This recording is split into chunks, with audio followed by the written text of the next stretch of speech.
Hello friends, Arvind इटडी official में आप सभी का स्वागत है। तो आज का जो हमारा टॉपिक है वो हड़प्पा सभ्यता है। कल के वीडियो हम लोगों ने प्रागैतिहासिक काल के बारे में पढ़ा था। हड़प्पा सभ्यता को तीन नामों से जाना जाता है: सिंधु सभ्यता, सिंधु घाटी की सभ्यता और हड़प्पा सभ्यता। इन तीन नामों से हड़प्पा सभ्यता को जाना जाता है। जॉन मार्शल ने सर्वप्रथम इस सभ्यता को सिंधु सभ्यता का नाम दिया था। तो सिंधु सभ्यता का नाम किसके द्वारा दिया गया है? तो सिंधु सभ्यता का जो नाम दिया गया है वो जॉन मार्शल के द्वारा दिया गया है। 2300 ईसा पूर्व से 1900 ईसा पूर्व का जो समय है यह इसकी पराकाष्ठता का समय रहा है। यानी इस समय जो सिंधु घाटी सभ्यता थी वो अपने परिपक्व अवस्था में थी, यानी विकसित अवस्था में थी।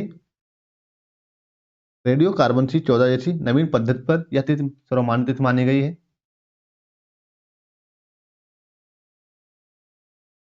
रेडियो कार्बन सी 14 जैसी नवीन विश्लेषण पद्धति के द्वारा सिंधु सभ्यता की जो सर्वमान्य तिथि है वो कितनी मानी गई?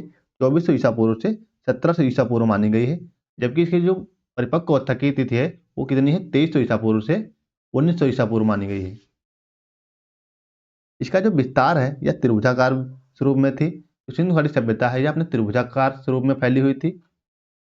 यहाँ पे नोट करके दिया हुआ है, तिथि निर्धारण की कार्बन 14 यानी C14 की जो खोज की गई है यह अमेरिका के प्रसिद्ध रसायन शास्त्री B.F. लीवी द्वारा 1946 ईस्वी में की गई थी। इस पद्धति में जिस पदार्थ में कार्बन 14 की मात्रा जितनी ही कम रहती है वह उतनी ही प्राचीन मानी जाती है, और जिसमें जितनी अधिक वह उतनी ही नवीन मानी जाती है। सिंधु सभ्यता की खोज 1921 ईस्वी में राय बहादुर दयाराम साहनी ने की थी। तो सिंधु घाटी सभ्यता की खोज किसने की? 1921 ईस्वी में राय बहादुर दयाराम साहनी के द्वारा की गई थी। सिंधु सभ्यता को आदि ऐतिहासिक यानी प्रोटो हिस्टोरिक अथवा कांस्य युग में रखा जा सकता है। इस सभ्यता के मुख्य निवासी द्रविड़ और भूमध्य सागरीय थे। सर जॉन मार्शल भारतीय पुरातत्व सर्वेक्षण विभाग के तत्कालीन महानिदेशक जो हैं, इन्होंने 1924 ईस्वी में सिंधु घाटी सभ्यता नामक एक उन्नत नगरीय सभ्यता पाए जाने की विविध घोषणा की थी। सिंधु सभ्यता के सर्वाधिक पश्चिमी पुरास्थल दाशक नदी के किनारे स्थित है। तुतका गेंडोर बलूचिस्तान, पूर्वी स्थल हिंडन नदी के किनारे है आलमगीरपुर जो जिला मेरठ में पड़ता है। उत्तरी पुरास्थल चिनाब नदी के तट पर है अखनूर के निकट मांडा जम्मू कश्मीर। दक्षिणी पुरास्थल गोदावरी नदी के तट पर है जो दाइमाबाद जिला अहमदनगर महाराष्ट्र में पड़ता है। इस हिसाब से यहाँ पे बना के देख लेते हैं। तो जो ऊपर का हिस्सा हो गया यह हो गया उत्तरी भाग, नीचे का हिस्सा हो गया दक्षिणी भाग, और यह हो गया पूर्वी भाग, और बाएं तरफ का जो हिस्सा है यह हो गया पश्चिमी भाग। तो इसका सबसे पश्चिमी भाग है यह कौन सा है? तो यह दासक नदी के किनारे सुतका गेंडोर है।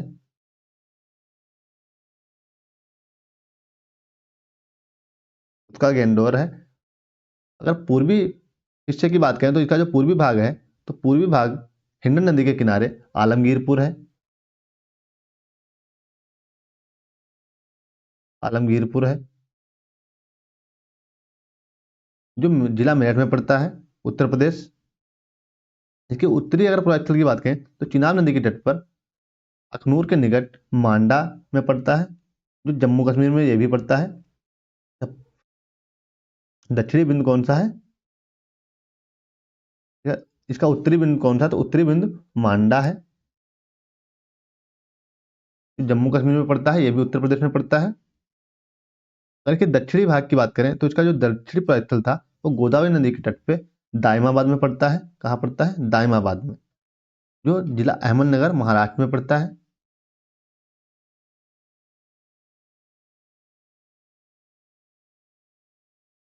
सिंधु सभ्यता या सैंधव सभ्यता नगरीय सभ्यता थी। सैंधव सभ्यता से प्राप्त परिपक्व अवस्था वाले स्थलों में केवल 6 को ही बड़े नगरों की संज्ञा दी गई है।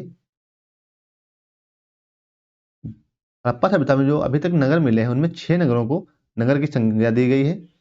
पहला है मोहनजोदड़ो, हड़प्पा, गढ़वारीवाला, राखीगढ़ी, धौलावीरा और कालीबंगन। इन 6 नगरों को नगर की संज्ञा दी गई थी। यहाँ पे नोट करके दिया हुआ है, धौलावीरा भारत में सिंधु घाटी सभ्यता की पहली साइट है जिसे यूनेस्को ने 2021 ईस्वी में विश्व विरासत स्थल की सूची में शामिल किया है। स्वतंत्रता प्राप्त पश्चात हड़प्पा संस्कृति के सर्वाधिक स्थल गुजरात में खोजे गए हैं। नोट करके यहाँ पे दिया हुआ है, सिंधु घाटी सभ्यता का सबसे बड़ा स्थल मोहनजोदड़ो है, जबकि भारत में इसका सबसे बड़ा स्थल राखीगढ़ी है, घग्गर नदी के किनारे, जो हरियाणा के हिसार जिला में स्थित है। इसकी खोज 1963 ईस्वी में सूरजभान ने की थी।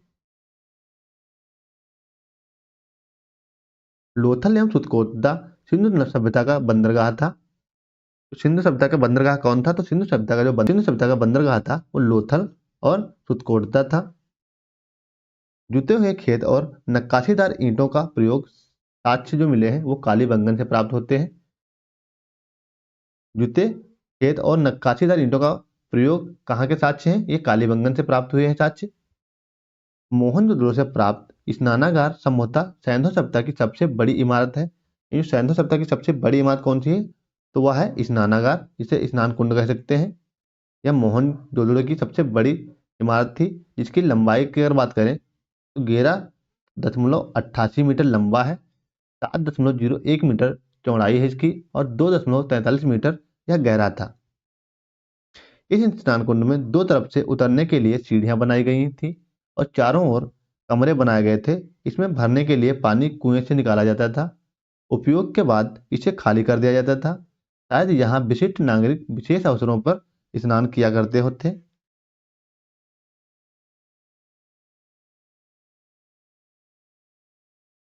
अग्निकुंड, इसे यज्ञ वेदी कहा जाता है, लोथल और कालीबंगा से प्राप्त हुए हैं। अग्निकुंड कहाँ से प्राप्त हुए हैं? तो लोथल और कालीबंगा से प्राप्त हुए हैं। मोहनजोदड़ो से प्राप्त एक सील पर 3 मुख वाले देवता का चित्र प्राप्त हुआ है, जिसे पशुपतिनाथ की संज्ञा दी गई है। उनके चारों ओर हाथी, गैंडा, चीता और भैंसा विराजमान है। मोहनजोदड़ो से नर्तकी की एक कांस्य मूर्ति मिली है। नर्तकी की कांस्य मूर्ति कहाँ से प्राप्त हुई? तो यह मोहनजोदड़ो से प्राप्त हुई है। हड़प्पा की मोहरों पर सबसे अधिक एक श्रृंगी पशु का अंकन मिलता है, तो हड़प्पा जिसकी पहचान गैंडा के रूप में की गई है। यहाँ से प्राप्त एक आयताकार मुहर में स्त्री के गर्भ से निकलता पौधा दिखाया गया है।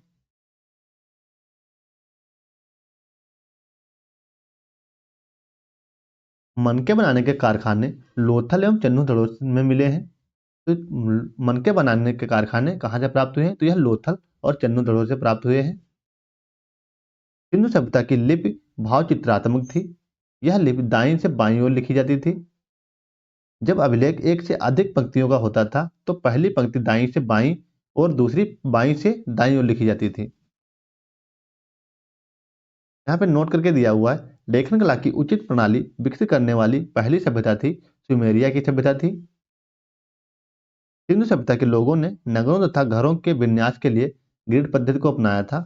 ग्रिड पद्धति यानी एक जो वहां की सड़कें थी एक दूसरे को समकोण पे काटती थी और जो मकान थे वो आयताकार के हिसाब से बने थे ग्रिड पद्धति पे। यानी इस हिसाब से यहाँ पे मकान, फिर यहाँ ये बीच में रास्ते दिए हुए थे, तो इस हिसाब से वहाँ के मकान बने हुए थे और यहाँ की नगर नियोजन प्रणाली सबसे अलग रही है।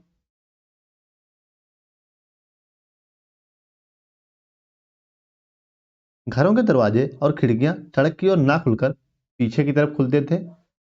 लोथल इसका अपवाद है, यानी लोथल के जो दरवाजे थे, जो लोथल नगर के घरों के दरवाजे थे वो मुख्य सड़क की ओर खुलते थे। सिंधु सभ्यता में मुख्य फसल थी गेहूं और जौ। यानी जो सिंधु सभ्यता की मुख्य फसलें थी वो गेहूं और जौ थी। सिंधुवासी मिठास के लिए शहद का प्रयोग करते थे। सिंधुवासी मिठास के लिए किस चीज का प्रयोग करते थे? तो शहद का प्रयोग करते थे। मिट्टी से बने हल का साक्ष्य बनावली से प्राप्त होता है। रंगपुर एवं लोथल से चावल के दाने मिले हैं, जिनमें धान की खेती होने का प्रमाण मिलता है। चावल के प्रथम साक्ष्य लोथल से ही प्राप्त होते हैं।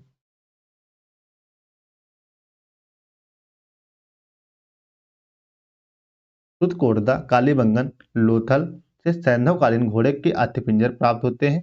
तो घोड़े की अस्थियां कहाँ से प्राप्त हुई हैं? तुतकोटदा, कालीबंगन और लोथल से घोड़े की अस्थियां प्राप्त हुई हैं। सैंधव सभ्यता की जो तौल की इकाई थी वो संभवतः 16 के अनुपात में थी। सैंधव सभ्यता के लोग यातायात के लिए 2 पहिया एवं 4 पहिया वाली बैलगाड़ी या भैंसा गाड़ी का उपयोग करते थे। मीसोपोटामिया के अभिलेखों में वर्णित मेलुहा शब्द है, इसका अभिप्राय सिंधु सभ्यता से ही है। संभवतः हड़प्पा संस्कृति का शासन वर्णिक वर्गों के हाथों में था, यानी बनिया वर्ग के हाथों में था।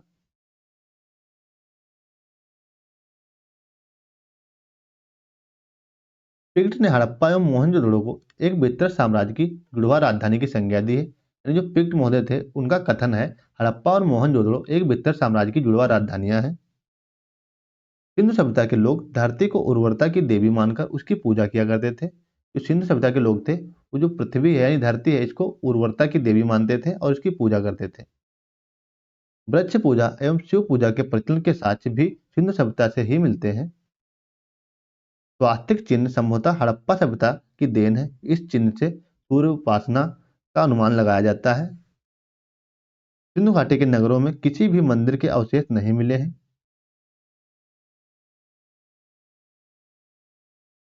सिंधु सभ्यता में मातृ देवी की उपासना सर्वाधिक प्रचलित थी। पशुओं में कुंवर वाला सांड इस सभ्यता के लोगों के लिए विशेष पूजनीय था। स्त्री मणि मूर्तियां यानी मिट्टी की मूर्तियां जिन्हें कह सकते हैं अधिक मिलने से ऐसा अनुमान लगाया जाता है कि सैंधव सभ्यता जो थी यानी यहाँ का जो समाज था वो मात्र सत्तात्मक था। सैंधववासी सूती एवं ऊनी वस्त्रों का प्रयोग करते थे। जो सैंधववासी लोग थे वो किस चीज के कपड़े पहनते थे? सूती और ऊनी। मनोरंजन के लिए सैंधववासी मछली पकड़ना, शिकार करना, पशु पक्षियों को आपस में लड़ाना, और पांसा खेलना आदि साधनों का प्रयोग करते थे। सिंधु सभ्यता के लोग काले रंग से डिजाइन किए हुए लाल मिट्टी के बर्तन बनाते थे। सिंधु घाटी के लोग तलवार से परिचित नहीं थे। कालीबंगन एकमात्र हड़प्पाकालीन स्थल था जिसका निचला शहर भी किले से घिरा हुआ था। निचला शहर जिसमें सामान्य लोग निवास करते थे। कालीबंगन का अर्थ है काली चूड़ियां। यहाँ से पूर्व हड़प्पा स्तरों के खेत जोते जाने के और अग्नि पूजा की प्रथा के प्रमाण मिले हैं।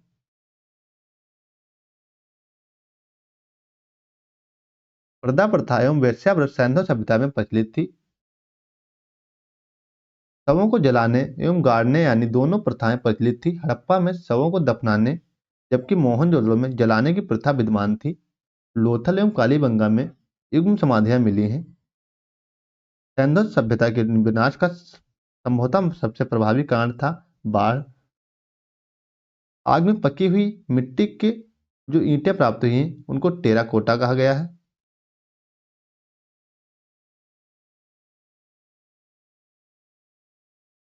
सिंधु काल में विदेशी व्यापार भी होता था, यानी विदेशों से व्यापार होता था। जो तांबा था वो खितरी, बलूचिस्तान और ओमान से आता था। चांदी जो थी वो अफगानिस्तान और ईरान से प्राप्त होती थी। सोना का जो व्यापार होता था वो कर्नाटक, अफगानिस्तान और ईरान से होता था। टीन का जो आयात होता था वो अफगानिस्तान और ईरान से होता था। गोमेद का जो आयात होता था वो होता था सौराष्ट्र से। लाजवर्द जो था इसका जो आयात होता था वो मिसोपोटामिया से होता था। शीशा का आयात ईरान से होता था। तो इस वीडियो में इतना ही। अगर वीडियो अच्छा लगा हो तो वीडियो को लाइक करें और चैनल को सब्सक्राइब कर लें ताकि इसी प्रकार के जीके वीडियो आप तक पहुंचते रहें। मिलते हैं नेक्स्ट वीडियो में, तब तक के लिए जय हिंद।